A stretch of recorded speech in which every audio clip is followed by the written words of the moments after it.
We're inside the arena where Donald Trump will soon be introducing his wife, Melania. Now, Trump says he is the law and order candidate, and tonight national security will take center stage at the Republican National Convention.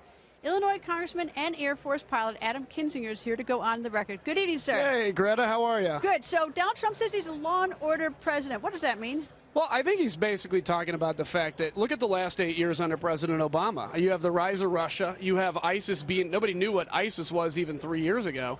And we've seen the Middle East on fire, the world on fire. So, look, we need somebody that's going to stand up for national security, that's going to defend what America's about and understand America's mission, to be an example to the world of what self-governance is. All right, let me ask you about some issues. Turkey, the attempted coup on Friday night, and immediately the White House came out with a statement saying we support elected officials, and of course Erdogan is the elected president.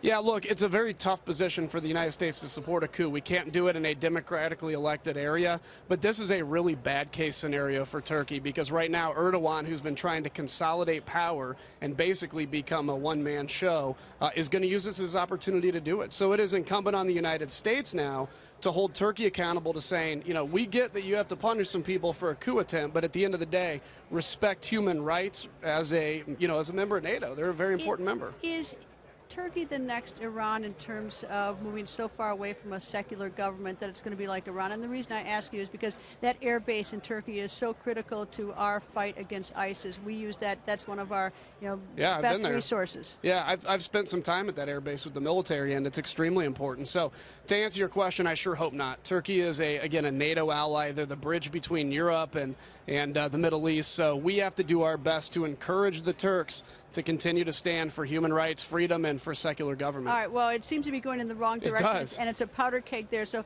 tell me how a President Donald Trump would handle Turkey different than, and I'll say, President Obama / Secretary Clinton president. Well, I think the easy thing is, look at who Donald Trump surrounds himself with, and we'll find a lot of this out over this week. But look at what President Obama has done in the last 8 years. If you have any doubt that Hillary Clinton will be another 8 years of President Obama, or 4 years, that should be alleviated by the fact that she was at the very front end of his administration, and the reset with Russia and everything else. We have to understand that the world is not necessarily a big kumbaya where everybody just needs to have their hand held and they'll be fine. It takes American strength, and unfortunately under 8 years of President Obama, there has not been American strength. Where's sort of the cutoff between diplomacy and strength? I think it all works together. Diplomacy is important, but diplomacy has to be backed by strength, by soft power. The use of energy as a weapon, for instance. Right now, the Russians use energy to their great advantage in tearing apart Europe. But you also have to be willing to use that big stick, as Roosevelt said. One quick question. Governor Kasich isn't here. Your thought? This is his state. Well, I'll let him answer for that. I think he's a great governor, and if he wants to show up, he can show up. I know what kind of answer that was. Not a great one. Anyway, Congressman, always nice to see you, sir. Great to see you. Thank you.